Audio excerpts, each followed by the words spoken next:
Welcome to this week's installment in our Football Officials video training series. We're studying the National Federation of High School Rules and five-man mechanics. Our technical advisors are Greg Downham, Dax Hill, Tyrone Blanks, George Demetrio, Grant Jackson. Video assistance provided by Jim Woods. Our executive producer is Walt Coleman. I'm your host, Todd Allen. This video is brought to you by the Arkansas Association of High School Officials. Visit our website at www.aahso.com. We're helping good officials get better. This video is brought to you by the Reading Study Guide. The Reading Study Guide for NFHS Rules. This is a book I've used personally for my entire career, and I highly recommend it to help you be the best you can be at the NFHS rules. The Reading Study Guide. When you're through learning, you're through. Okay, I'm going to do things a little bit differently this week because I've got a lot of plays. We're going to spend a little bit of time instead of spending a lot of time on a little bit of plays. So go through these kind of quickly. First, let's get to this play right here. And what we're going to talk about is blocking below the waist. And the first place that we need to look for blocking below the waist is in 9-3-2. A player shall not block an opponent below the waist except in the free blocking zone when the contact meets the requirements of Rule 2.17. Or B, to tackle a runner or a player pretending to be the runner. So now we know the free blocking zone has a huge impact on when you can block below the waist, and that rule is 2.17 as mentioned here in this rule. So let's flip over and look at 2.17. The free blocking zone is a rectangular area extending laterally 4 yards either side of the spot of the snap and 3 yards behind each line of scrimmage. A player's in the free blocking zone when any part of his body is in the zone at the snap. Blocking below the waist is permitted in the free blocking zone when the following conditions are met. All players involved in the blocking are on the line of scrimmage and in the zone at the snap, and the contact is in the zone. So pretty simple. What we're talking about is a 4-yard by 3-yard box, and a player is in the free blocking zone when any part of his body is in the zone at the snap. Now the blocking is permitted in the zone when the players are there and the ball is there. So talk about this blocking zone when the quarterback is in a shotgun formation. In Arkansas, our state rules interpreter Don Brodell has made it pretty simple for us. The first thing we have to know is were the linemen in a 3 or a 2-point stance. Now, what do I mean by a 3 or a 2-point stance? Basically, it's how many points are in contact with the ground. When a player is standing upright and only his feet are touching the ground, he has 2 points touching the ground, both feet. He's in a 2-point stance. If he bends over and places one hand on the ground, he has 3 points contacting the ground, both feet and one hand. If he's in a 4-point stance, he has both feet on the ground and both hands on the ground.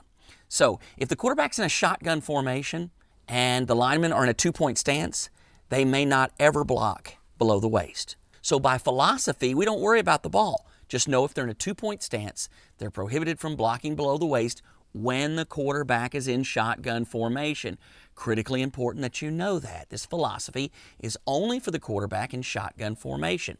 Now, if they're in a 3-point or a 4-point stance, the quarterback's in a shotgun formation, as soon as the ball snaps, they must immediately cut.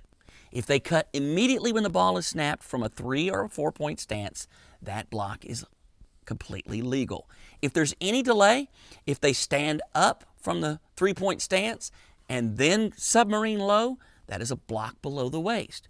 Now, remember what I said about this philosophy. It gives us the opportunity to be consistent because you don't have to try to determine where the ball is, whether the ball is in or out of the zone, because Don gave us this philosophy. Makes the rule a lot simpler, makes it a lot easier for us to be consistent. Now, T-formation quarterback. Now, what do I mean by a T-formation quarterback? That means the quarterback has his hands under the center, so he's not away from the center at all. A T-formation quarterback, you have to determine where the ball is. So linemen are perfectly legal to block from a 2-point, 3-point, or 4-point stance below the waist, but now you have to determine where the ball is if there's any delay. If it's their initial block, you know the ball is still in the zone. But if there's some delay in that, you got to locate the ball. Any question about whether the ball is into or out of the zone for the purpose of blocking below the waist, when in doubt, it's out of the zone. Blocking below the waist is prohibited. Remember, this is one of those rules to protect our student athletes. So when in doubt, we want to protect the student athlete. So now let's take a look at this play. Shotgun formation for the quarterback. So we know now if you're in a 3 or a 4-point stance, as long as there's no delay, this block would be perfectly legal below the waist. Watch the guard here. As soon as the ball snaps, he fires out immediately and cuts this defensive lineman. Not much contact, but he does block low. Umpire, we know this is your key. Got to check up, make sure you see where the quarterback is. but this is clearly not a foul. Based on our philosophy, we know that this immediate block with the quarterback in shotgun formation from a three-point stance is a perfectly legal block. We get an incorrect call here for blocking below the waist.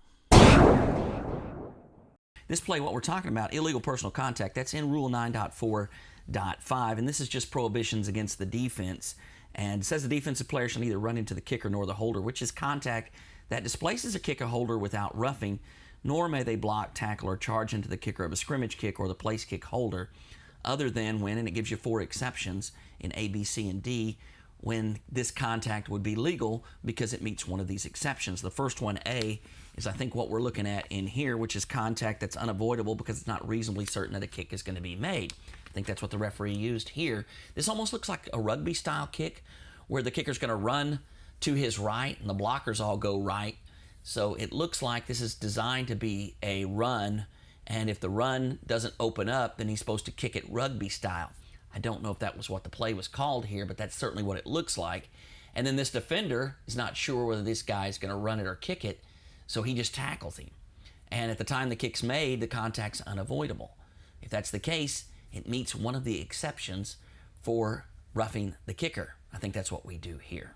And I think that's why we did not rule this roughing the kicker, and why in our evaluation of the game that we ruled this a correct judgment for a no call for roughing the kicker.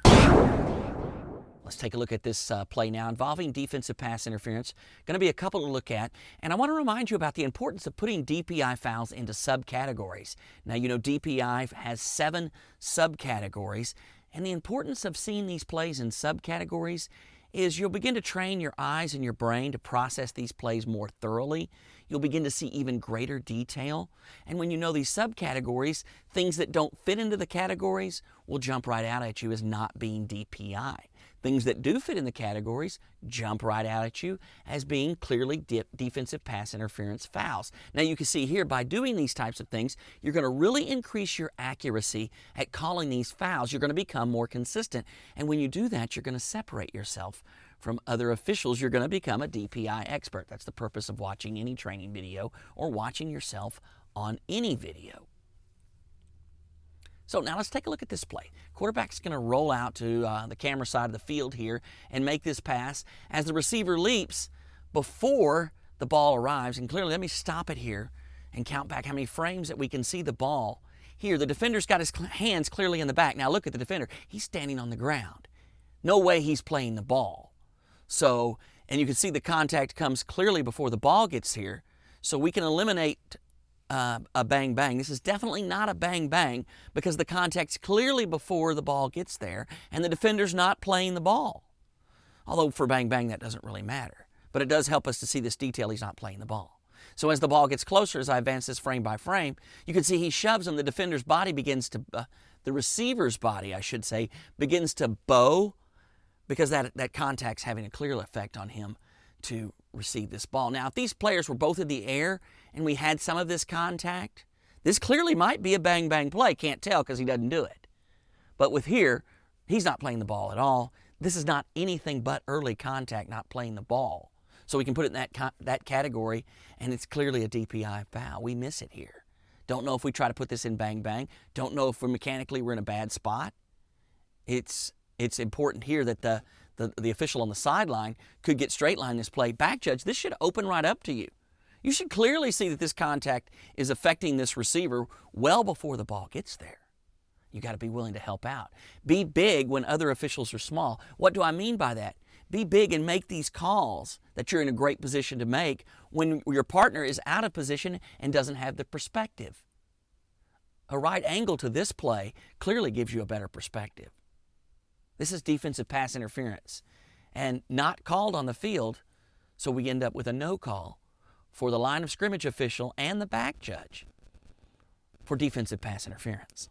All right, let's take a look at this play I've got queued up for you here now. Obviously, we're in the red zone. You got to be your best in the red zone, although you should get them all right everywhere, every time, but be especially right in the red zone. Let's take a look at this one as a quarterback drops back. First thing I want to comment on, though, before I get to the play here, take a look at the referee right here.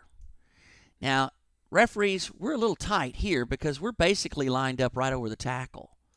So if this quarterback drops straight back, how do we see this player right here or this player right here, which for the referee are your two keys? I would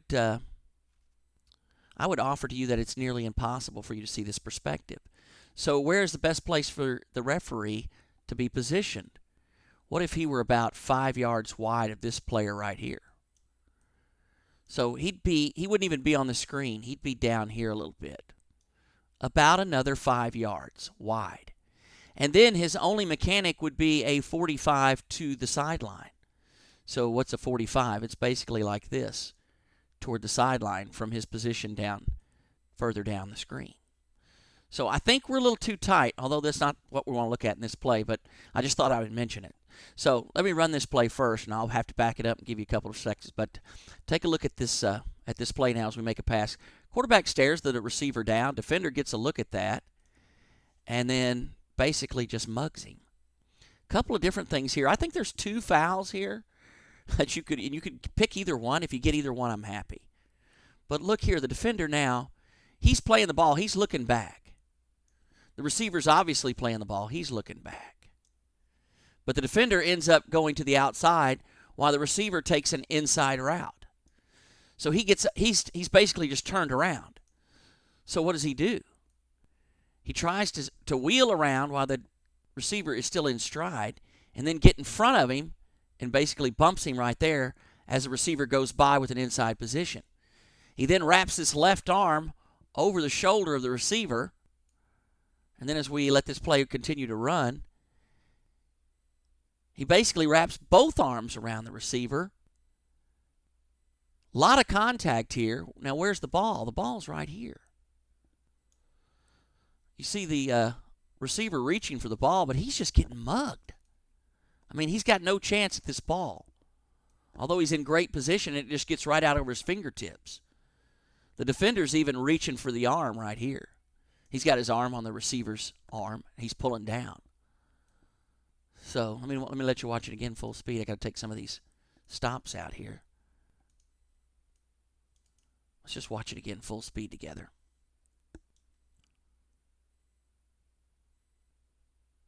See that contact clearly here. This is defensive pass interference, and we don't get it. It's improperly officiated. This is a no call.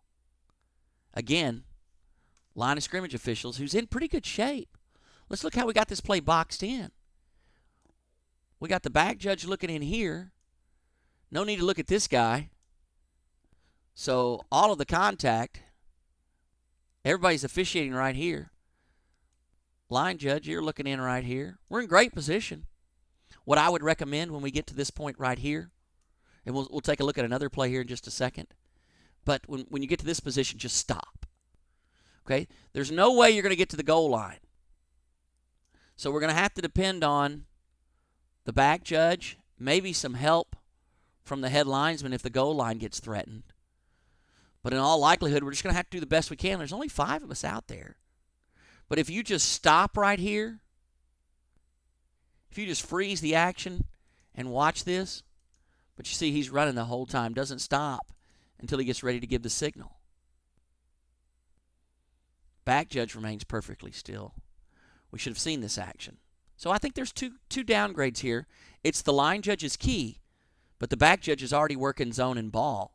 Should have seen a lot of early contact here for defensive pass interference. Okay, last play we're going to take a look at. This one is involving illegal helmet contact. We're going to call this on the quarterback near the sideline. Take a look at this play. As the quarterback runs out, the defender takes a low position. Quarterback lowers his shoulder, and there may be some helmet contact here. I don't see a lot. But we get the sideline official here throws a flag for illegal helmet contact on the quarterback, and then we have this unnecessary roughness at the end of the play on the offense. So Dak spoke about this a couple of weeks ago.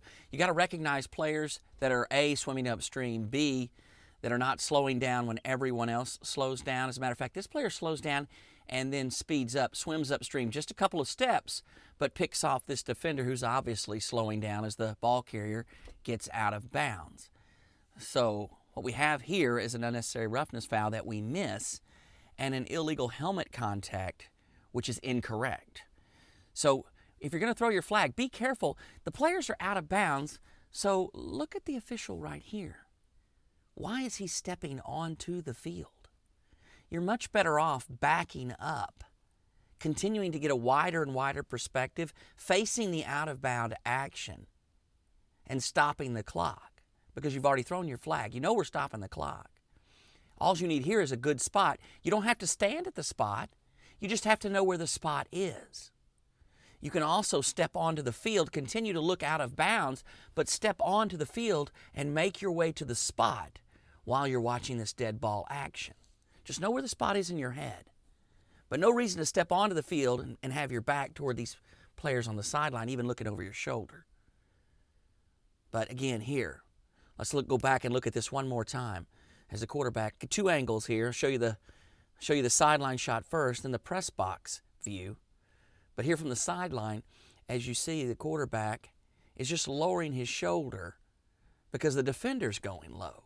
No way do we expect this quarterback to remain completely upright and take this contact. It's just a natural tendency to lower your shoulder, make your target as low as you can be. Get low and meet the contact. Continue to drive your legs. Keep your head up. This is how these players are coached. That's the correct technique. So also one more thing on this play, as you know, you've seen the press box angle too, but one more thing that I want to speak to on this. Referee, this is your key.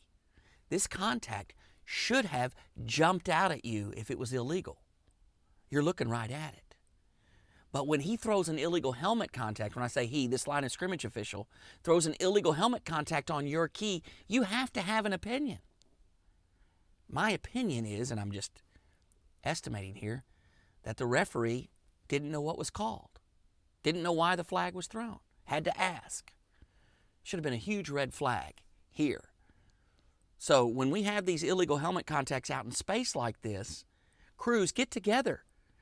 Line of scrimmage official, talk to the umpire, talk to the referee, talk to the back judge, see if anyone else saw this action. There's a real possibility that someone could have taken you off of this flag. And using the mechanics that we talked about, there's a real possibility you may have seen this action upfield, which would have been correct. You got to stay focused. You've got to use good mechanics. Mechanics are simply getting you in the right position to make the calls. Be solid on your mechanics. Get these plays right. And again, you'll begin to separate yourself from other crews. All right, before we go, segment we call In the Bag with this email from MD. Hey Todd, just wanted to drop you a line and tell you I really enjoy your videos.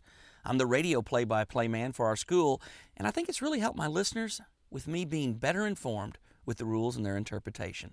Thanks so much for your hard work. Thanks, MD, for your email. If you'd like to drop us an email, tell us how you're using the videos, what good they're doing you or your crew, or what we might do better, feel free to drop us an email, toddallen65@mac.com. Until next week, hope to see you on the field real soon.